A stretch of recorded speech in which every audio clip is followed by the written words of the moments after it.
Quand on a visité ce bien, c'était juste avant le Covid, donc il était entièrement fermé. Enfin, en tout cas, la cuisine était fermée c'était une cuisine couloir. Le salon était aussi cloisonné.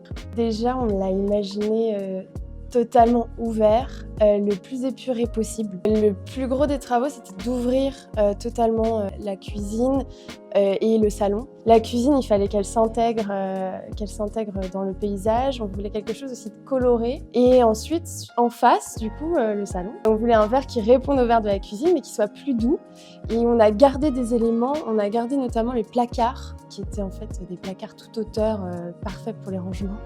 Donc, ma partie préférée de l'appartement, c'est le bureau. Ça a été longtemps le salon, mais une fois qu'on s'est investi dans le bureau, on a pu lui donner un côté vraiment 70s avec une déco en inox et cette boîte verte qui existait déjà quand on a pensé le bureau, puisqu'il fait bureau et chambre d'amis. Il y a notamment Noémie Mégé qui m'a beaucoup inspirée pour le salon, avec justement les étagères avec des fixations invisibles et sa déco très épurée. Et bien entendu, Caroline Andréoni, qui aussi fait des choses très belles. Mais sinon, on a mis notre personnalité dedans.